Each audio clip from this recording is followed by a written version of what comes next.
Hi guys, it's Chris from Viva Books, and today at Carpool Book Review, guess who I've got with me? Australia's #1 selling author, Judy Nunn. Hello Judy, welcome. Hello Chris. Yeah, I know, isn't that great? That's brilliant. Yeah. I can't believe that. And #1 across the board, not even just fiction. I mean, all those wonderful children's writers and cookbooks, mate. I'm even beating the cookbooks with this. There we go. You told me I'm allowed Judy's to show it off. 15th book. Yes, 15th book, Khaki Which is Town. just, that in itself to me is just blows me away. Yeah.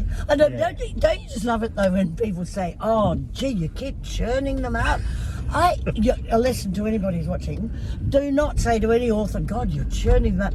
2 years a book it is, and each is a great labour of love. They've been brilliant. So tell us about your latest book, Khaki Town, which is set in Townsville. Yeah, during the Second World War. Yes, aeroplanes flying, all that, etc. 1942. Yep.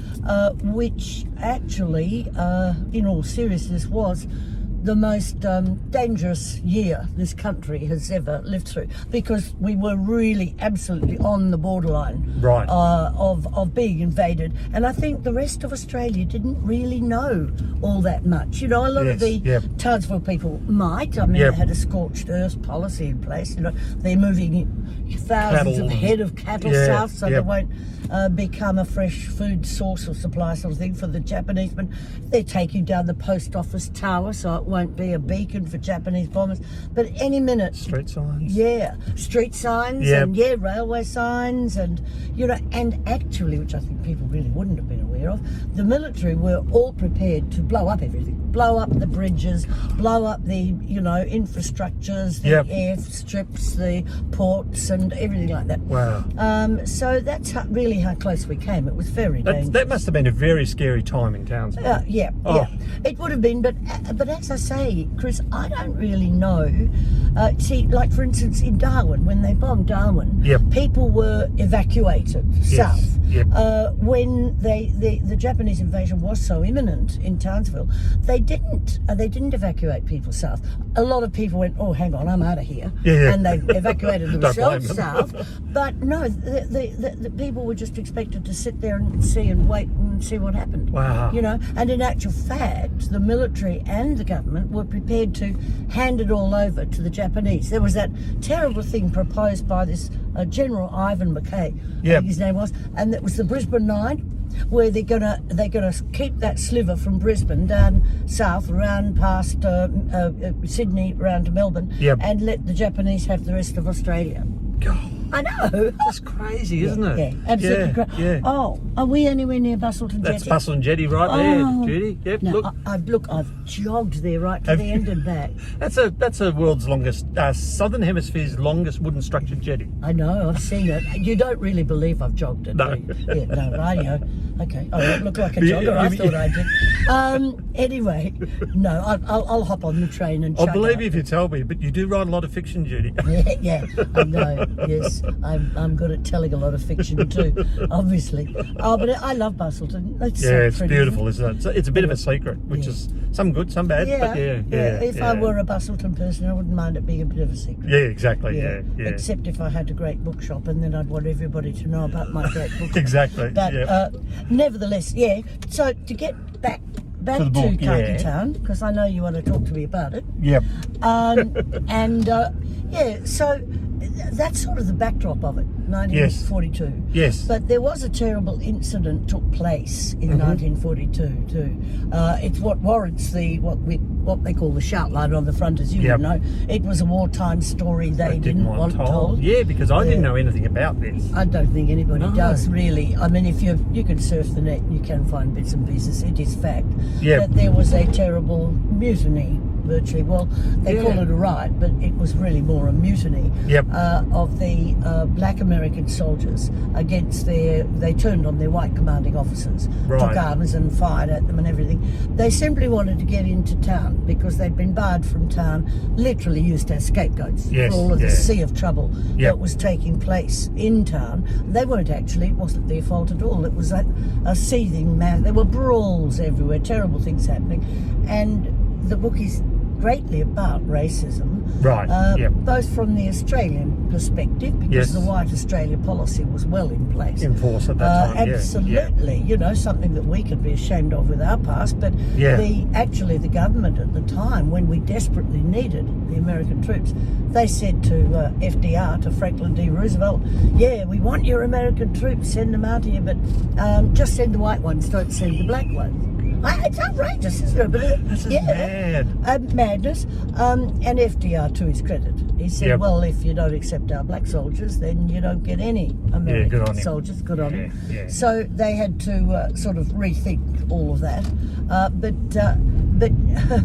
General Douglas MacArthur, who, as you would know, was the US commanding officer of the Pacific region, Yep. he assured the Australian government, he said with great sincerity, don't worry, we will we'll make sure that all Negro troops, because there was no term like African American in those days, Yeah. all Negro troops will be kept well away from urban areas, and we'll get them out of your country as quickly as possible. We know what your country's policy is. Yeah, we yeah. don't want to offend all you dear people. Yeah. And in actual fact, he was really wrong. I mean, it was simply the government policy of the time. In actual fact, the people of Townsville welcomed the black That was the soldiers. dichotomy in the book that got me, is Yeah. that you've got a white Australian policy. Mm-hmm. You've got them saying to the Americans, who are racists at that time in their own right. Oh yes, segregation huge so in they're, America. so they're saying you have to accept them, even though they're the racists. We've got the white Australian policy. Yeah. But when they land, the Australians are accepting them like they do anyone else. Yeah. Without any difference. Yes. So there's a real dichotomy in that.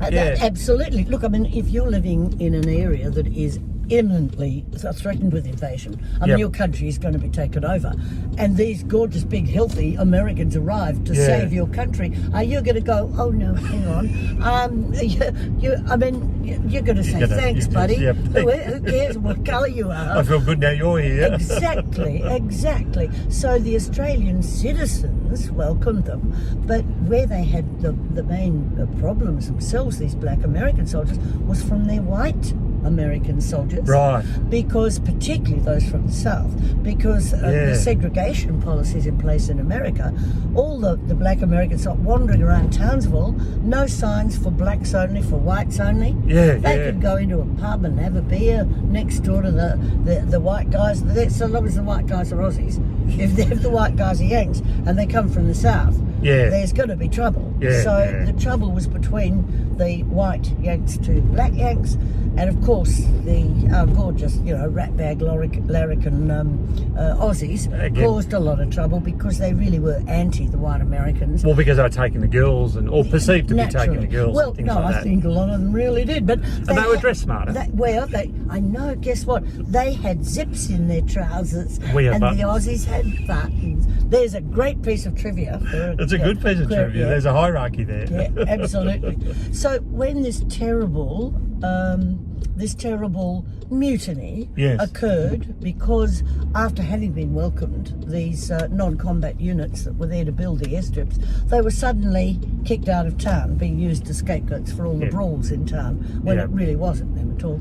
And so they were placed way out of Townsville, building these airstrips without even any machinery, just picks and shovels. To me, when I read that, I'm thinking, this is just slavery. Yeah. A modern day, Yeah. like certified because it's army and they're part of the army, slavery. Yeah, And absolutely. and one of them says in the book, at the time, not giving too much away. Yeah, no, do. that I thought, if I fought for my country, this is an American Negro saying this, I thought if I fought for my country, I would have a gun and I'd go out there and I'm fighting. Here I am with a spade and a pick. Yeah. And a guy on a white guy on a horse walking around telling me what to do. It's like, what? Absolutely. And they're trained troops. But Yes. they are a non-combat battalion, so they're there to build all this infrastructure and everything. They're not allowed to carry weapons, as you just said. They just have a knife. Yep. And that's it. And then suddenly they're barred from the town that has welcomed them. Yes. Placed out there in absolute no man's land in that awful heat and everything. Yep. And at the end of a workday or a weekend leave, nowhere to go. Just sit around and do nothing. Yeah, Can't have a beer, can't go to the concert halls and the dances as they had in Townsville. If you want a melting pot, that's it, isn't it? Absolutely. Yeah, Absolutely. So this terrible incident took place. which obviously both Australian and American, Yep. military and politically, they wanted covered up. Yeah, you know? yeah. Well, they covered it up pretty well, because I would think very few people would know about. Like, I had no idea. Like, I even knew about blackbirding in Queensland. But Yes, that's I right. had no idea about this. Townsville. I mean, the whole Townsville being an army town, I never really understood that either. Yeah. And was now an it all army becomes town. apparent. Yeah. It was an army town in World War I too. Right, There was a okay. great big barracks and Kissing Point Fort.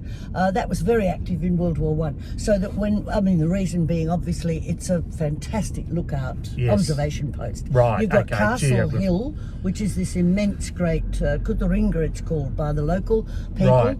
Obviously, I would say probably a sacred site, but the military used it as an observation.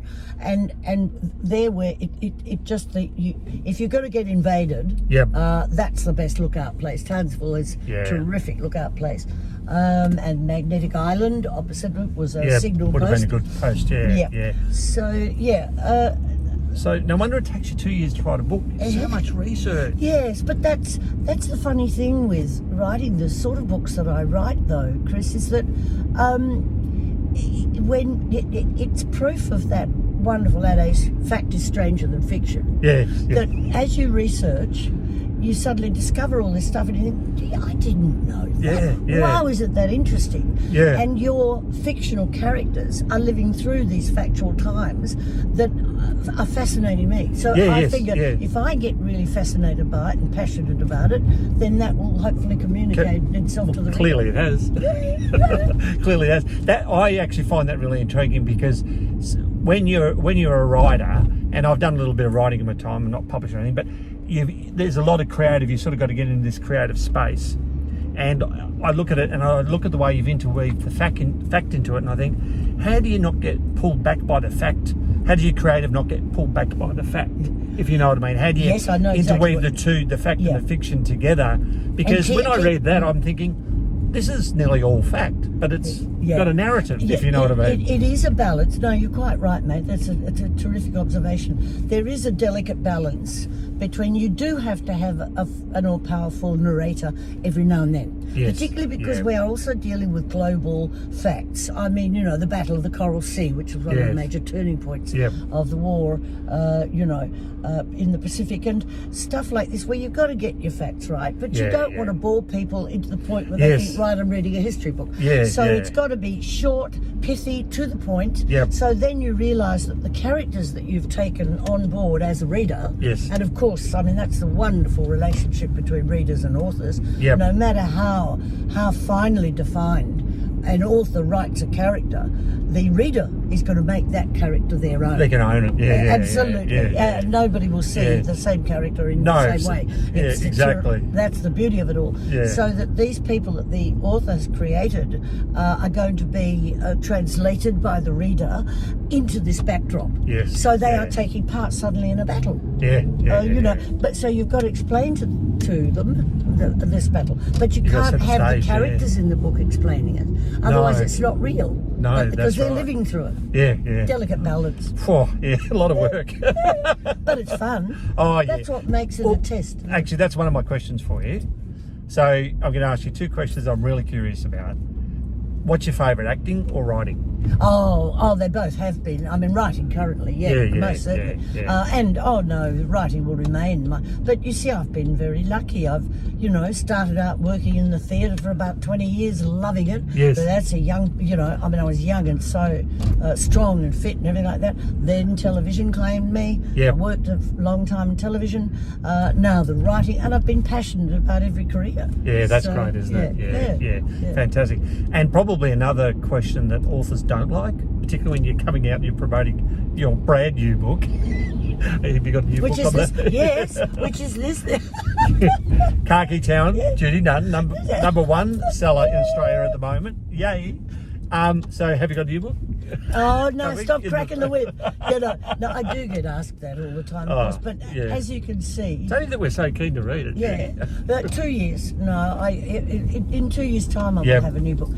But while I am out promoting, you know, and I'm seeing all these people all over the country, I want to stay passionate. Yes, and I'm still in 9042 in Queensland. That's where I am at the moment. Good idea. Even while I'm here in Bustleton. Excellent. That's brilliant. I love that. So that is Judy Nunn, and that is Khaki Town. Yeah, and that is it. available now. It's actually in store. We got our shipment last night because we'd sold out like everybody else in Australia. That's what happens to number ones. They sell out that day. We like that. Yep. And you can get that online at vivabooks.net, or better still, come into the store and get yourself a copy of Khaki Town by Judy Nunn. Judy, thank you so much. That was fun. It was really good fun. I really enjoyed it. I could do another tour of Bustleton now. It was great fun. I enjoyed that. Thanks, Judy. Thanks, Chris. See you guys. Bye. See ya. Bye.